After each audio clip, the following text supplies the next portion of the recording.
My wife asked for an open marriage to explore her attraction to our delivery guy. I agreed and started seeing someone too. She couldn't handle it. Later, her relationship went south while mine flourished. My name is Alex 29M and I have been married to my wife Maria 28F. We have been together for 6 years total, married for 4 since we met at a local community event.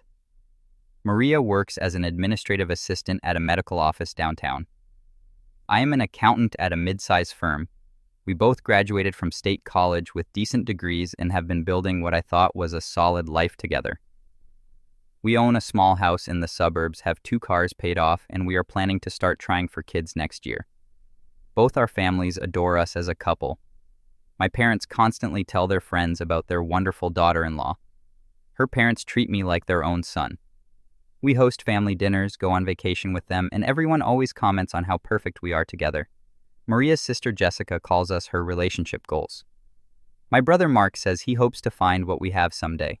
For the past 3 years, we have had the same UPS delivery guy coming to Maria's office. His name is Tyler 26M and he is single. Maria mentioned him occasionally over the years, usually just commenting that he was friendly or that he had brought a large shipment that day. I never thought much of it. About 6 months ago, Maria started mentioning Tyler more often. She would tell me about their conversations, how he had asked about her weekend plans, or how he had complimented her new haircut.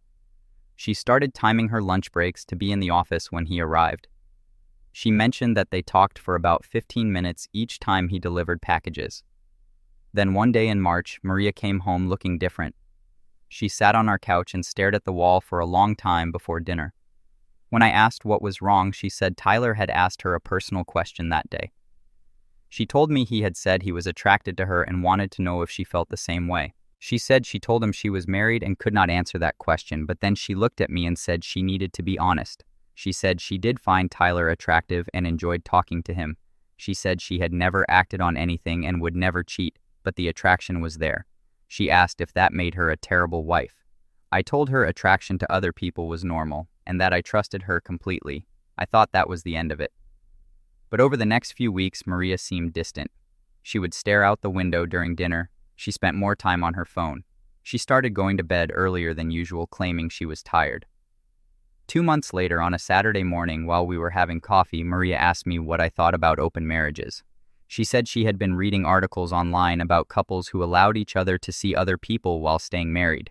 She asked if I thought it could ever work. I was caught off guard. I told her I thought it sounded like a recipe for disaster and that if people wanted to sleep with others, they should probably just get divorced. She nodded and changed the subject to what we should have for lunch. The following week, Maria brought up the topic again. This time she was more direct. She said she had been thinking about Tyler a lot and wondered if there was a way to explore that attraction without ending our marriage. She said she loved me and wanted to stay married to me, but she also wondered what it would be like to be with Tyler. I asked her point blank if she had feelings for Tyler beyond just physical attraction. She said she thought about him daily and looked forward to his deliveries more than anything else in her work week. She said she had never felt this way about anyone since we got together. I spent that entire weekend thinking about what she had said. Maria was quiet and gave me space to process. On Sunday evening, I told her I needed to know if she had already crossed any lines with Tyler. She said they had never touched, never texted, and never met outside of work. But she admitted she had told Tyler that she found him attractive too after he had asked her that question months earlier. That hit me hard. I told her that felt like emotional cheating to me. She got defensive and said they were just being honest with each other and that honesty was not cheating. We argued for hours that night. She slept in the guest room. The next morning before work, Maria apologized. She said she could see how her relationship with Tyler had crossed boundaries and that she would limit their interactions to just business from now on. She said our marriage was more important than any attraction to someone else. For 3 weeks, things seemed to go back to normal. Maria stopped mentioning Tyler. She seemed more present during our conversations. We had a good weekend together visiting my parents. I thought we had moved past the whole situation. Then one evening in May, while we were lying in bed after being intimate, Maria said she had something to tell me. She said she had not been able to stop thinking about Tyler despite trying to focus on our marriage. She said limiting their conversations had made her want to talk to him even more. She said she felt like she was living a lie by pretending the attraction was not there. She asked me again about the possibility of an open marriage. This time she was specific. She said she wanted permission to explore her connection with Tyler while staying married to me. She said it would just be physical and would not threaten our emotional bond. She promised it would make her appreciate our marriage even more. I was silent for a long time. Part of me was hurt that she could not just let this go, but another part of me was curious about whether our marriage was strong enough to handle something like this. Maria seemed so torn up about the situation that I started to wonder if letting her get it out of her system might actually save our marriage. After a week of thinking about it, I told Maria I would consider it under certain conditions. I said we would need clear rules and complete honesty about everything. She agreed immediately and seemed relieved. We spent the next 2 weeks establishing ground rules. First, any encounters had to be announced beforehand with details about when and where. Second, we would tell each other about what happened afterward without graphic details. Third, protection was mandatory. Fourth, either of us could end the arrangement at any time for any reason. Maria wanted to add 2 more rules. She wanted to keep the open marriage secret from our families and friends. She also wanted a promise that no matter what happened, we would stay married and work through any issues together. I refused both of those rules. I told her I would not commit to keeping secrets from people we cared about if the situation became relevant to share. I also said I could not promise to stay married no matter what because I did not know how I would feel once this started. Maria seemed disappointed but agreed to move forward with just the original 4 rules. Looking back now, I should have paid more attention to why she wanted those extra protections. I should have realized she was worried about the same things I was worried about. But at the time, I was focused on appearing fair and reasonable. A month went by and Maria did not act on the open marriage arrangement. She said she was nervous about actually going through with it. I was starting to hope she would decide against it entirely. Then Tyler asked her why she seemed different lately during one of his deliveries. Maria said she realized she missed their longer conversations and did not want him to think she was upset with him. That afternoon, she texted me that she wanted to invite Tyler for drinks after work to explain the situation and see if he was interested. I texted back that she should do whatever she felt was right. That evening, Maria told me she had met Tyler at a bar near her office. She explained about our open marriage arrangement and asked if he wanted to participate. She said Tyler was surprised but interested. They made plans to meet at his apartment the following Thursday after work. When Thursday morning arrived, I left for work early because I did not want to see Maria getting ready for her date. I kept my phone on silent during meetings because I did not want to be distracted by any messages from her. Around 3 p.m., she texted asking if I was okay since I had not responded to her earlier messages. I texted back that I was fine and would see her at home that evening. At 4:30 p.m., just as I was getting anxious about the whole situation, Maria texted that she loved me and would be home by 7 p.m. as planned. Update 1, I never posted an update because I hoped things would improve on their own. They did not. When Maria came home that Thursday evening, she went straight to the shower without saying anything to me. She had prepared dinner earlier in the day and left it in the refrigerator with a note saying she wanted to cook for me. She had also bought wine and lit candles in the dining room, but I was not home when she returned. I had decided I could not handle being there when she got back from Tyler's place, so I went to a sports bar and watched the basketball game. I turned off my phone and stayed until almost midnight. When I got home, Maria was asleep in our bed. There was a plate of food waiting for me in the refrigerator. The next morning, Maria tried to talk to me about what had happened. She said the experience with Tyler was okay, but not amazing. She said it made her realize how much better things were with me. She said she wanted to end the open marriage arrangement because it was not worth potentially hurting our relationship. I told her it was too late for that. I said she had gotten what she wanted and now I deserved the same opportunity. I said I was going to start looking for someone to meet up with and she could not object since we had both agreed to this arrangement. Maria got quiet and asked if I already had someone in mind. I said no, but that I would find someone. She asked if I was doing this to hurt her or because I actually wanted to be with someone else. I said it did not matter what my motivation was because we had made an agreement. That weekend, I downloaded dating apps and started creating profiles. I made it clear I was married and looking for casual encounters. Maria watched me do this from the couch and did not say anything. Within a few days, I matched with several women. One of them was Sarah, 25F, a nurse who worked night shifts and was also looking for something casual with no strings attached. We texted for a week and then met for coffee. She was attractive and easy to talk to. We made plans to meet at her apartment the following weekend. When I told Maria about my plans with Sarah, she asked if we could talk first. She said she had made a mistake with Tyler and regretted the whole thing. She said she wanted to close our marriage and go back to how things were before. She said she would do anything to fix what she had broken. I told her I was going through with meeting Sarah. I said Maria had opened this door and I was not going to let her slam it shut just because she decided she did not like what was on the other side. I said if she could explore her attraction to Tyler, then I could explore my options too. Maria did not argue with me, but she started acting differently. She would leave the room when I was texting Sarah. She started going to bed much earlier. She stopped initiating conversations about our days at work. When we did talk, she gave short answers and seemed distracted. The day I was supposed to meet Sarah, Maria left the house early and did not come back until late that evening. She said she had spent the day with her sister Jessica but did not provide any details. When I returned from Sarah's apartment around 10 p.m., Maria was already in bed with the lights off. The next morning, Maria asked how things went with Sarah. I told her it was fine and that I planned to see Sarah again. Maria nodded and said she understood. But over the next week, she started asking more questions. She wanted to know when I was meeting Sarah, how long I planned to stay out, and whether I was developing feelings for her.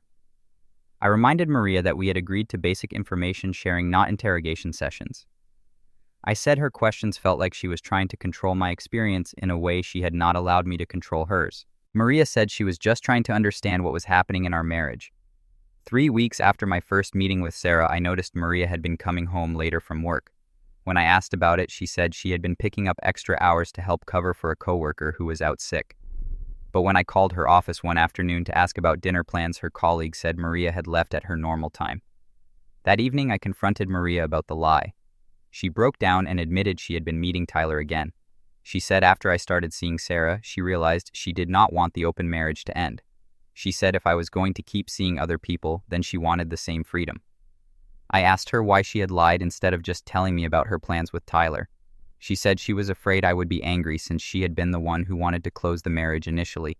She said she did not want me to think she was being hypocritical. But the bigger issue was that she had been meeting Tyler without telling me beforehand, which violated our first rule. She had also been lying about where she was, which violated our honesty agreement. When I pointed this out, Maria said she had not thought those rules still applied since I was also seeing someone. I told her that was not how agreements worked. I said I had been following all our original rules with Sarah, announcing my plans in advance and being honest about what happened. I said her decision to break the rules proved she could not be trusted to handle an open marriage responsibly. Maria apologized and promised to follow the rules going forward. She said she would tell me about any future plans with Tyler in advance. She also said she wanted to know about my future plans with Sarah using the same system. But something had changed between us. The conversations felt forced. We were both keeping track of each other's outside activities in a way that felt competitive rather than supportive.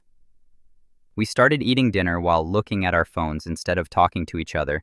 We stopped making weekend plans together because we were both busy making separate plans. By the end of the month, I realized we were living more like roommates who occasionally slept together than like a married couple who happened to see other people sometimes. Update 2. The open marriage arrangement continued for another 6 weeks before everything fell apart completely. In late July, Maria's sister Jessica called me while Maria was at work. She said Maria had seemed different during their recent conversations and asked if everything was okay between us. I told Jessica that Maria and I were working through some relationship issues, but that it was nothing serious. Jessica said Maria had mentioned that I was working late more often and seemed distant at family gatherings. She asked if I was having problems at my job or if there was something else going on that she should know about. I assured Jessica that work was fine and thanked her for checking in. But Jessica's call made me realize that our situation was starting to affect our relationships with our families.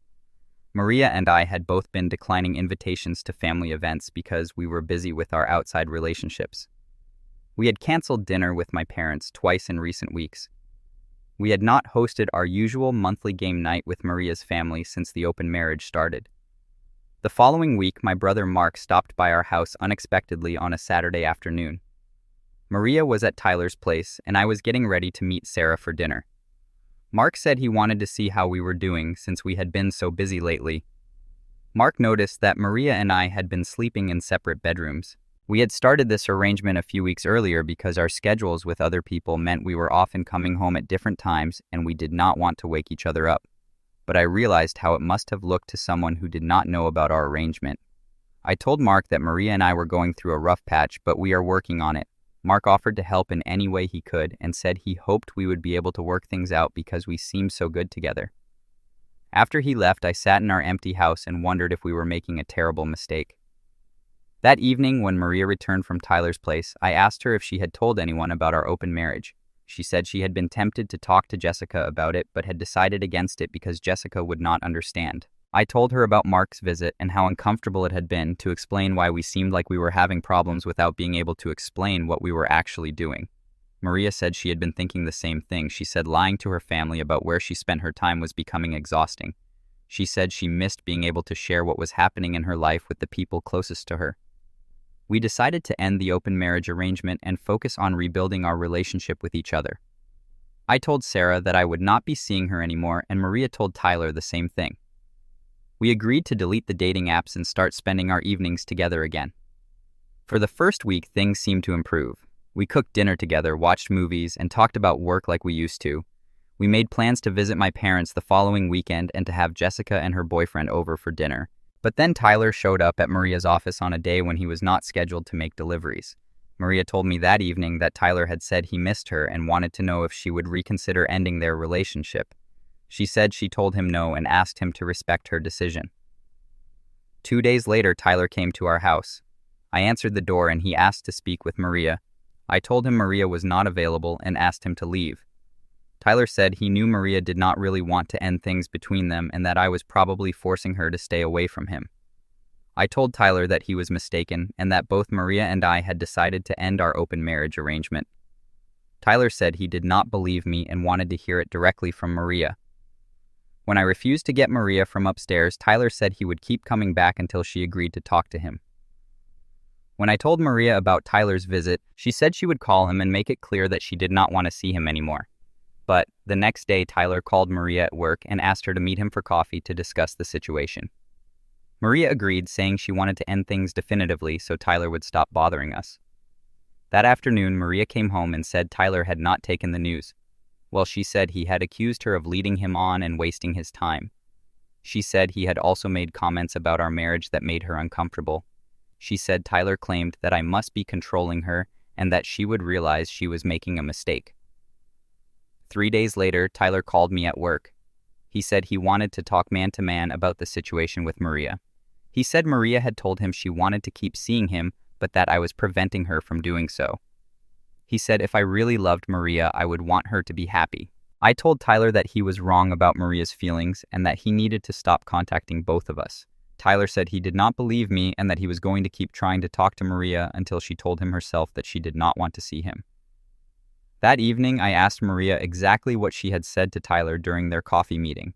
Maria said she had told Tyler that our marriage was her priority and that she could not see him anymore. But when I pressed for more details, Maria admitted that she had also told Tyler that ending things was difficult for her because she had enjoyed their time together. I asked Maria if she had given Tyler any reason to think she wanted to continue seeing him.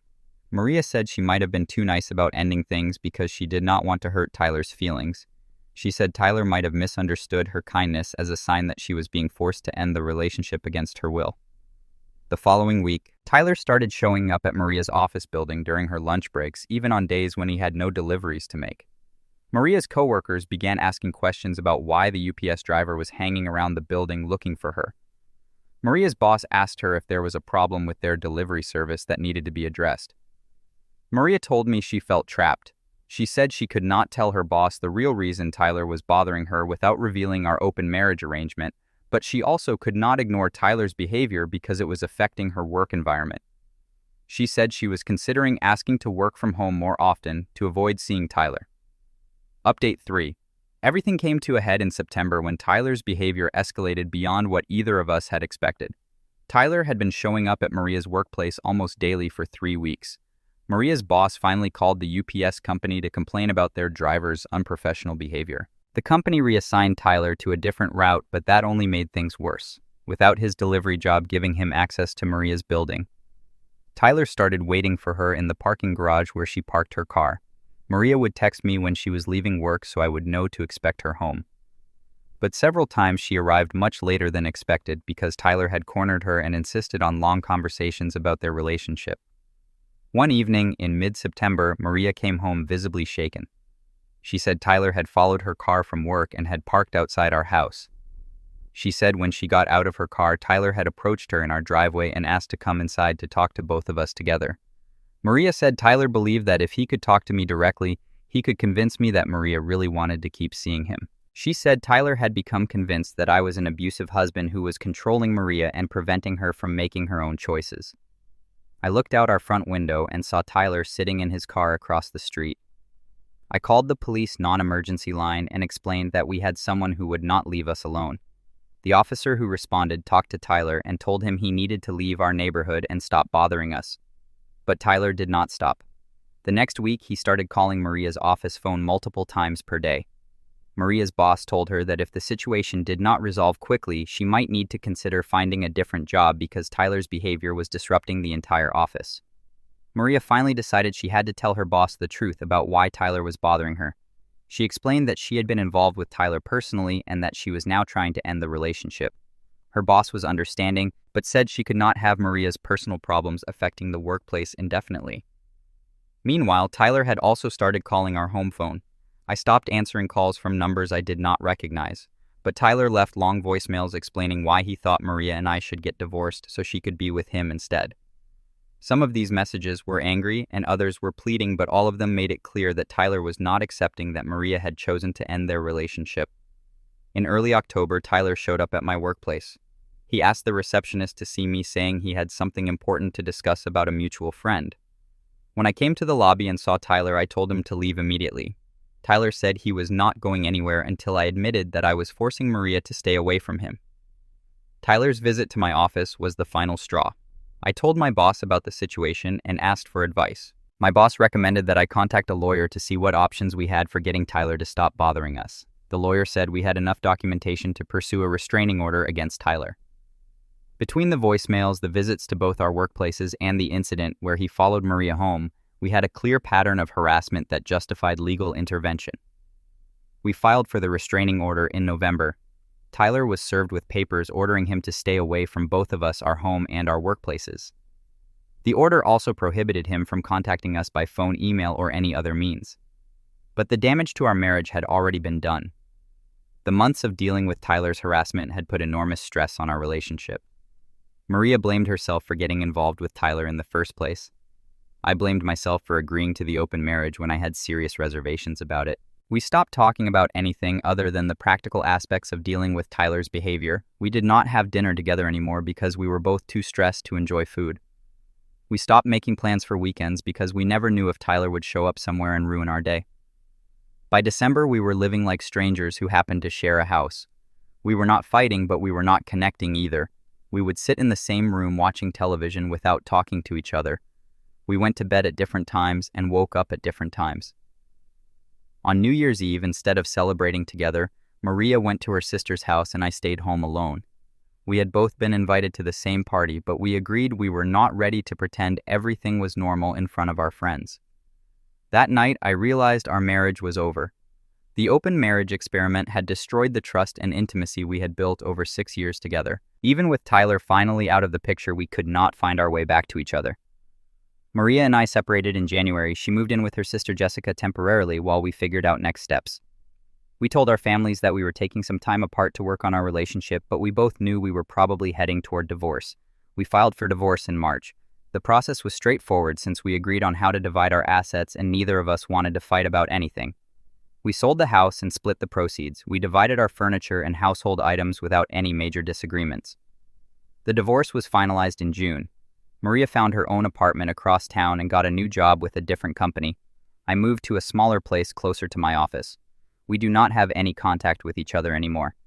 Looking back, I realized we were both naive about what an open marriage would actually involve. We thought we could control the emotions and complications that come with intimate relationships outside of marriage. We thought we could set rules that would protect our primary relationship while allowing us to explore our attraction to other people. But we learned that some doors cannot be closed once they have been opened. We learned that bringing other people into our marriage changed us in ways we did not anticipate. Most importantly, we learned that some mistakes cannot be undone even when both people want to fix what they have broken. Neither of us has remarried. I do not know if Maria has dated anyone since our divorce. I have been on a few dates, but nothing serious. I am not sure I am ready to trust someone with my heart again after everything that happened. The restraining order against Tyler is still in effect. As far as I know, he has followed the legal requirements and stayed away from both of us. But the experience taught me how quickly someone you barely know can become a major threat to your safety and peace of mind.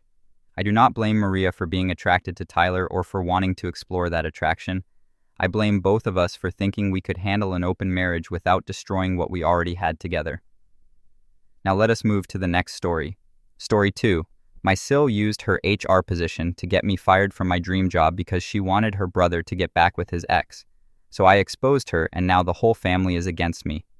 I, 28F, have been married to my husband Brendan, 32M, for the past 3 years. Our story began at a corporate end-of-year party where I was working as an intern in the marketing department and he was a senior manager at a different company.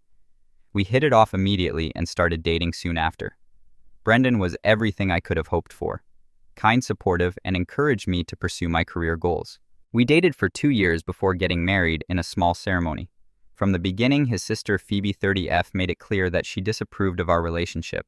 She never missed an opportunity to remind everyone that I was just an intern when I met Brendan, implying that I was a gold digger who was after her brother's money. The real reason behind her hostility was her close friendship with Brendan's ex-girlfriend Amy, 31F. Phoebe and Amy had been inseparable since middle school, and Phoebe was determined to see them get back together. The backstory between Brendan and Amy is complicated. They dated for 6 years, starting in their senior year of high school. Everyone in their social circle assumed they would eventually get married. They were the perfect couple according to Phoebe, both from wealthy families, same social background, and their parents were friends. Amy had studied business like Brendan and worked at her father's company. Phoebe and Amy had been best friends since middle school, and Amy was practically a member of their family. Their relationship ended when Amy got a job offer from a prestigious firm in a different city. It was a significant career advancement for her, and she wanted Brendan to move with her. However, Brendan had just been shortlisted for a major promotion at his company. He had worked there for 5 years and was finally about to get the recognition he deserved. Amy insisted that Brendan could easily find another job in the new city, but Brendan was not willing to give up his career that he had built from scratch. They tried long distance for a few months, but the strain of being apart in their different priorities eventually led to their breakup. Phoebe took Amy's side completely and blamed Brendan for choosing his career over love. In her mind, if Brendan had truly loved Amy, he would have made the sacrifice and moved with her. She spent months telling Brendan that he was being selfish and would regret letting Amy go. Even after Amy moved to the new city and started dating other people, Phoebe kept trying to orchestrate situations where they would meet again. When Brendan started dating me, Phoebe's behavior went from bad to worse. She thought I was not good enough for her brother because of my background. I come from a middle-class family. My dad is a high school teacher and my mom works part-time at a local library. I worked part-time jobs through college to help pay for my education. Phoebe saw this as proof that I was only interested in Brendan's money. She would constantly make snide remarks about my clothes, my car, and even the neighborhood I grew up in. Every family dinner turned into an opportunity for her to compare me to Amy, telling Brendan how Amy was so much more sophisticated and accomplished. Despite Fee's attitude, I focused on building my career. I worked hard, took extra courses, and steadily moved up in my field.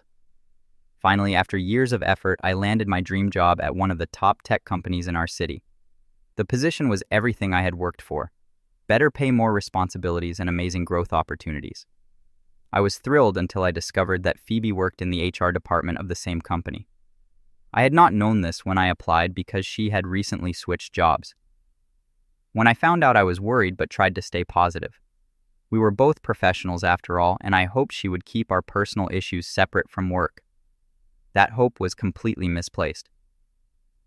Over the next 6 months, strange things started happening at work. Important emails about project deadlines would vanish from my inbox. My calendar would mysteriously get updated with wrong meeting times, making me miss important discussions. My team members would receive incorrect information about my availability for projects. At first, I thought these were just technical glitches or miscommunications. I started keeping detailed records and double-checking everything, but the problems kept getting worse. The truth came out last week in the most unexpected way. I was in the office bathroom during lunch break when I heard Fee's voice from one of the stalls. She was on the phone with someone speaking in hushed but excited tones. As I stood there frozen, I realized she was talking to Amy. Phoebe was bragging about how her plan to get me fired was working perfectly. She detailed how she had been using her HR access to tamper with my work email and calendar. She laughed about how stressed I looked and said it would only get worse. The most shocking part was when she revealed her next move. She was planning to create a fake harassment complaint against me from a male colleague. She told Amy that once I lost my job, I would have to depend on Brendan financially, and then everyone would see that I was just a gold digger all along. I felt sick to my stomach, but had the presence of mind to start recording the conversation on my phone. After gathering enough evidence, I went straight to the head of HR with a recording and filed a formal complaint against Phoebe. I included all the documentation of the work issues I had been experiencing.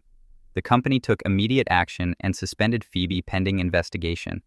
They also started an audit of all her activities in the HR system. When Brendan found out what happened, he was furious with Phoebe. This was the first time I had seen him truly angry with his sister. He had always tried to maintain peace between us, often making excuses for her behavior. But this crossed a line. Phoebe had not only tried to destroy my career, but had abused her position and violated multiple company policies. Since then, Phoebe has been bombarding both of us with calls and messages. She switches between crying and threatening, saying that I am trying to ruin her career and destroy their family. She told Brendan that he needs to choose between his sister and his gold digger wife.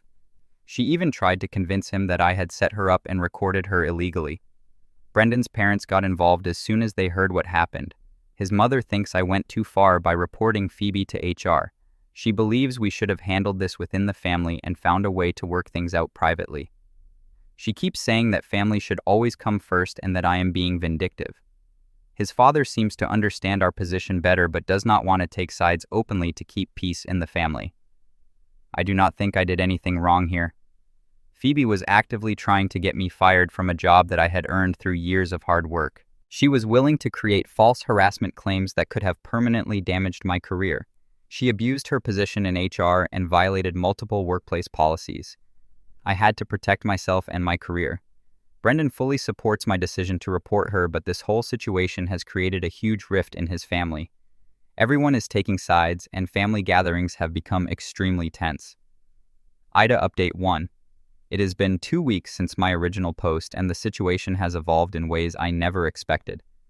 The company's investigation into Phoebe's activities concluded yesterday, and the findings were far worse than anyone anticipated. Not only was Phoebe fired from her position, but the company is also considering legal action against her for multiple violations of privacy policies and data protection laws. The investigation revealed that Phoebe's tampering went far beyond just messing with my work schedule and emails. She had been accessing confidential employee records without authorization, modifying performance reports, and even attempting to access salary information of various employees. The most disturbing discovery was that she had been helping Amy get information about Brendan through company databases. She had been looking up records of any female employees who interacted with Brendan at corporate events or meetings, apparently trying to find evidence of inappropriate behavior that she could use against him. But the biggest shock came when we discovered that Amy had actually moved back to our city 6 months ago.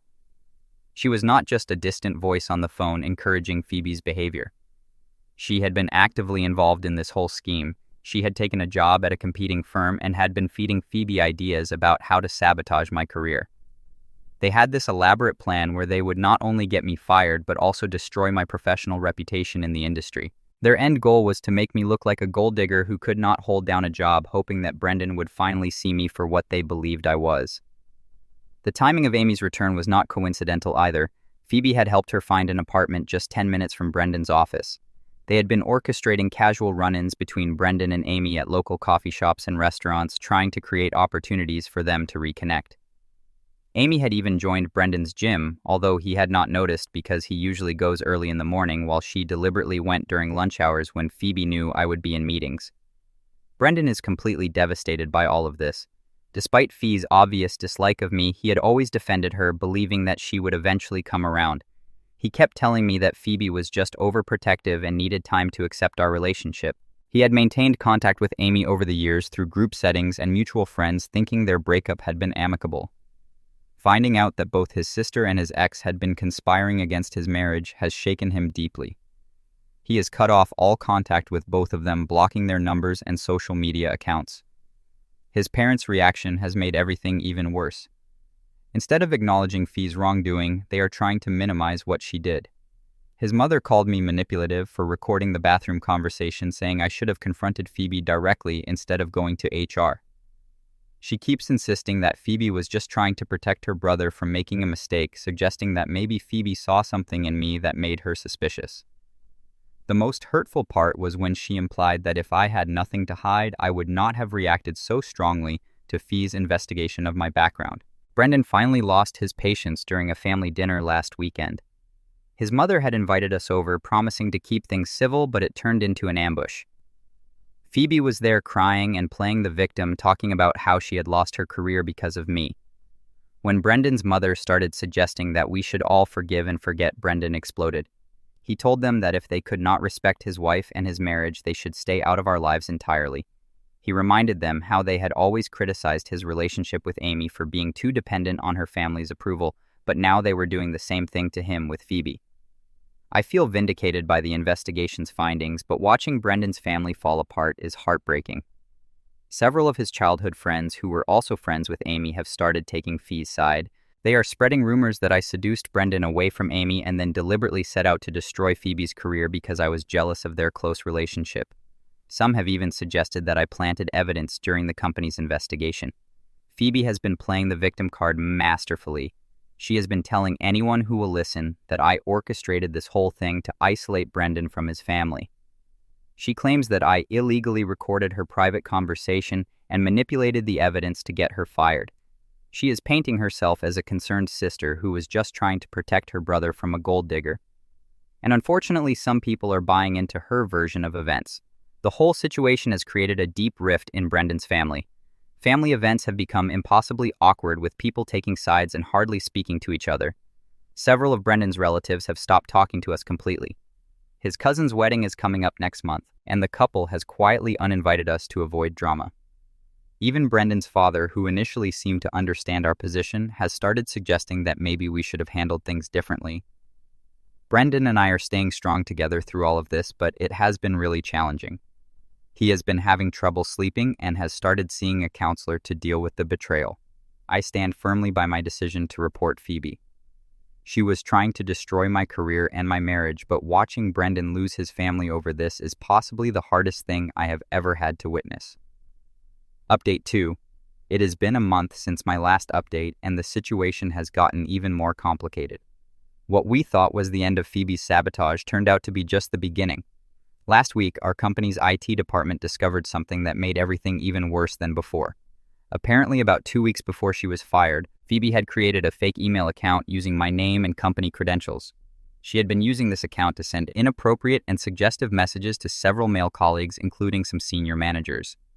The messages contained personal information about these men that she had accessed through HR records, making them seem more credible.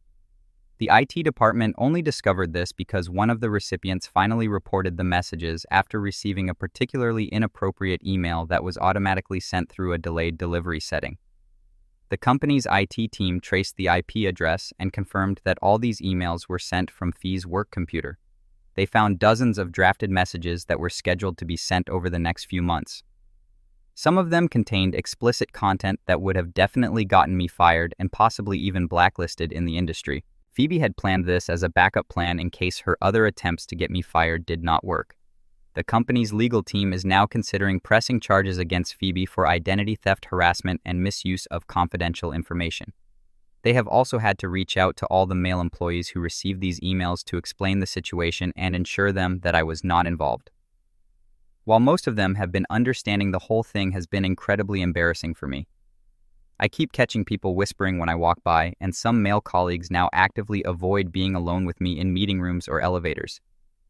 Brendan is absolutely livid.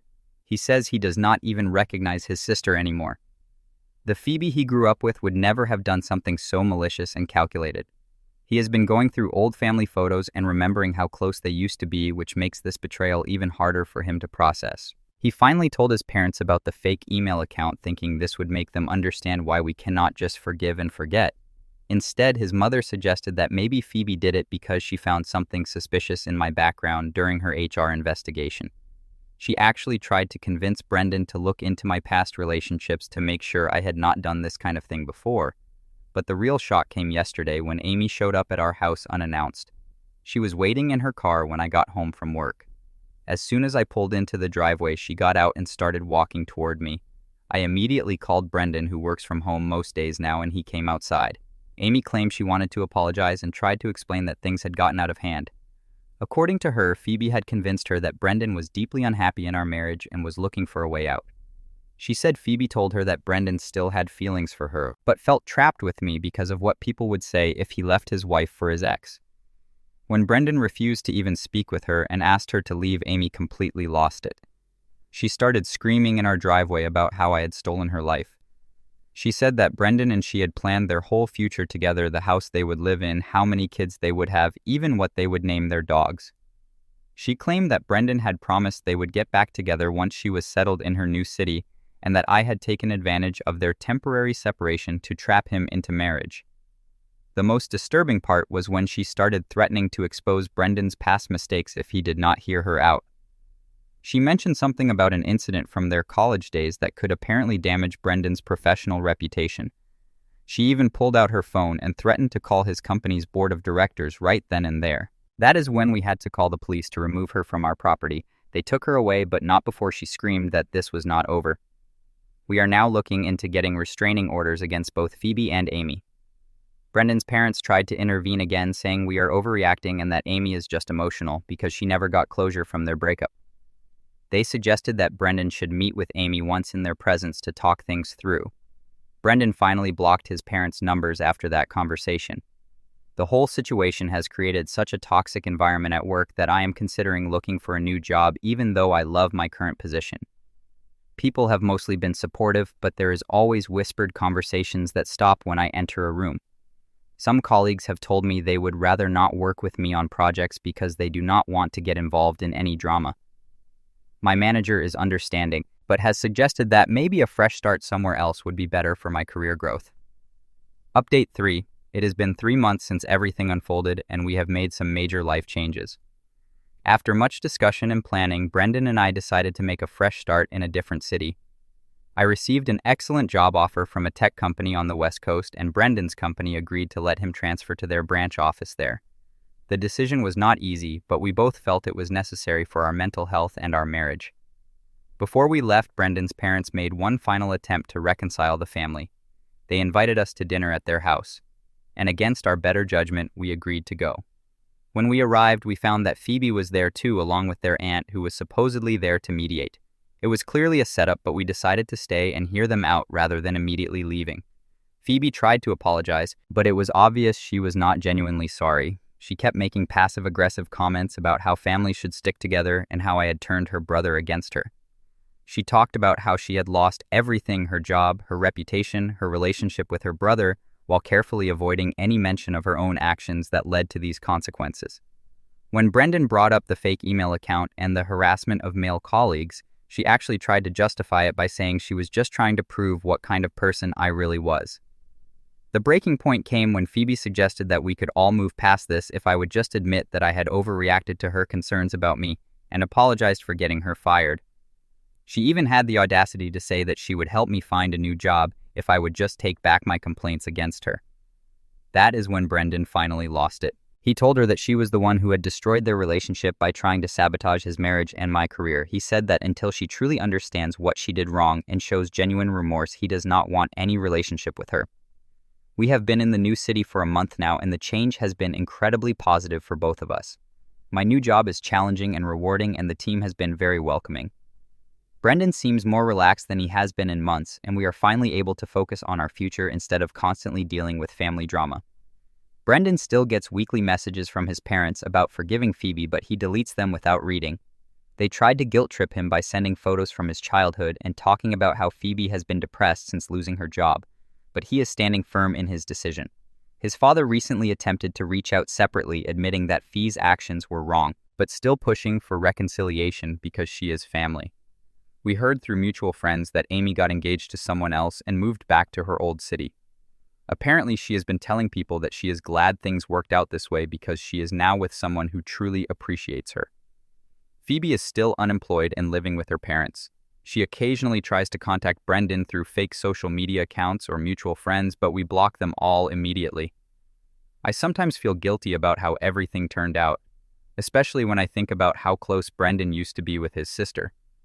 But then I remember that I did not start any of this. I just defended myself against someone who was actively trying to destroy my career and my marriage. Brendan reminds me that none of this is my fault and that we made the right decision by moving away from all the toxicity. The company's legal case against Phoebe is still ongoing, but we have decided not to closely follow it. Our lawyer will handle any necessary communications, but we are choosing to focus on building our new life instead of dwelling on the past. We are finally starting to feel like ourselves again.